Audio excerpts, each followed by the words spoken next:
I'm not promoting any product here. This is just what I happen to be using. These are those DLC or diamond light coated lifters. I marked every cam lobe. I thought it would be an interesting experiment to see. Instead of trying to measure the taper on the lobe, I'm gonna put this cam in the engine with the lifters and the lobes marked. I'm gonna put pressure down and rotate the cam, and we're gonna actually see what the wear pattern looks like on these cam lobes and on these lifters to see if the cam is in the correct position in the block, taper is correct, or if there even is taper on the cam lobe, and how the contact patch looks on the lifter itself. We got our cam installed, and the cam sprocket is tight so that the cam is positioned where it belongs in the block. In other words, it's not pushed in too far or pulled out. We got our lifter that's marked, and of course we marked the cam. Let's just do one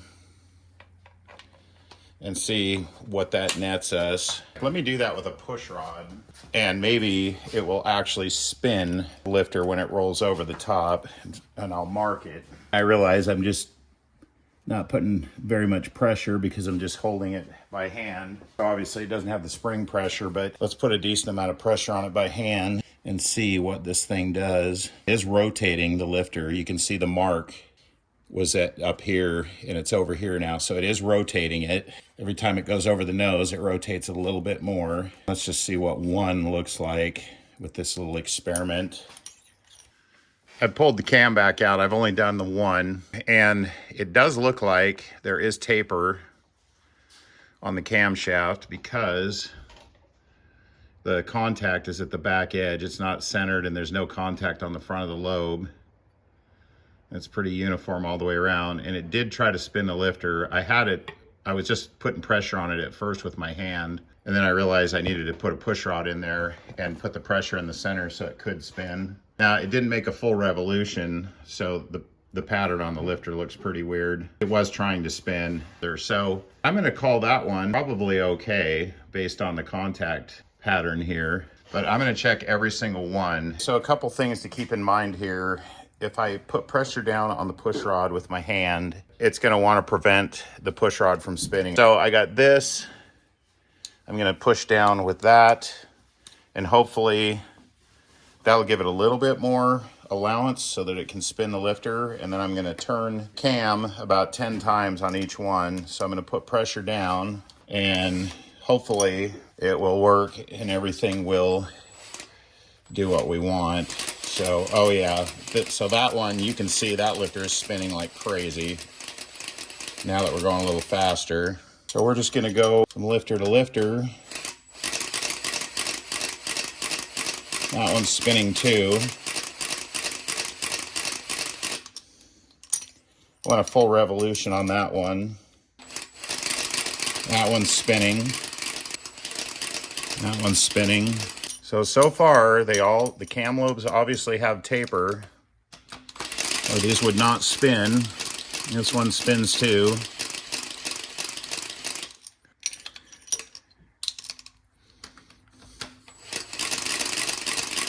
That one spins. I don't know if you guys can see that on the camera.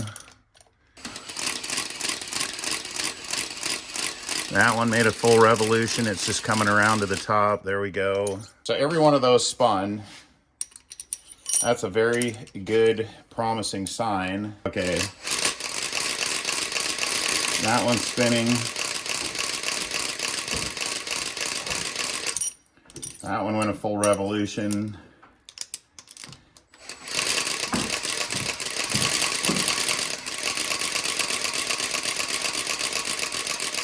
And again, these are those diamond light coated. This one's not spinning as fast. It's spinning, but it's definitely taking its time about getting around. Not sure what that means. That one definitely spun slower than the rest. It could also be that there was a little bit of oil. This one's spinning like crazy.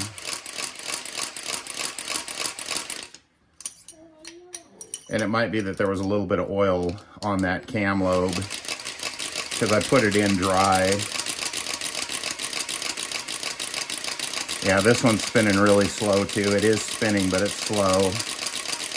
And I suspect that we have a little bit of oil on the cam lobe. I put them in dry, but the bearings were lubed, and I did see that some of the lobes, that one spins really fast. So the ones that spun slow, I'm gonna have to see if there was oil on those lobes to confirm, but I'm gonna say they probably were.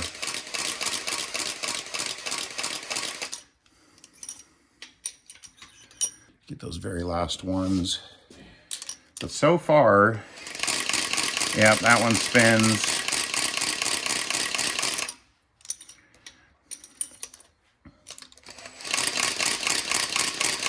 That one spins but slow, but it is spinning.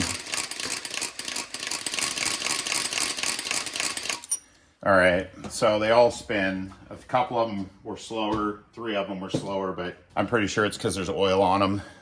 So now we're gonna pull all of the lifters out. I'm gonna put them in the box and keep them in the order that they were in, since now they've all been run on these cam lobes. And we're gonna take a look-see at how they look and what the pattern looks like. All right, well, this is very interesting. They were all completely coated with this stuff. They were this color. You see the purple on the cam lobes, and they're in order.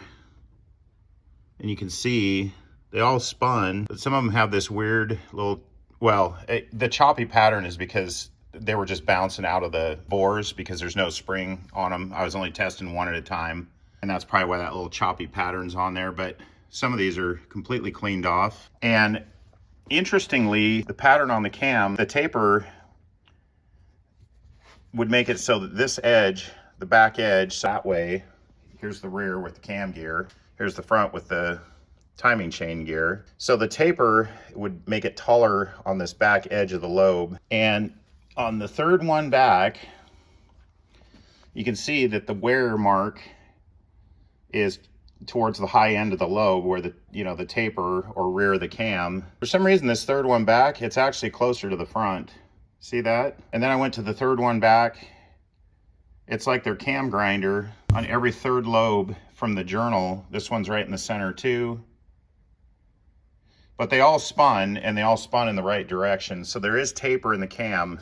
Now my question is it the cam or is it the core shift in the block, or the machine shift, if you will? Depending on where the lifter bore was put in, and there is quite a bit of core shift in this block. Is it just the lifter location over the cam, or is it the actual cam? So anyway, just kind of an interesting experiment to see if this cam is going to live or not. And it does look like they're all tapered. It did spin all of the lifters, although this one, it spun slower. There was a few that spun slower. These, I think, spun slower in the back because a little bit of oil did get on them, and these are dry. And these, again, are those DLC coated lifters. So we were, you know, some of the commenters were a little bit curious if this super smooth surface was going to hold oil or spin on the cam or what, and they all did. I'm going to check it again once it's all in and adjusted with full spring pressure. I'll rotate the engine by hand, and we'll see what it does then.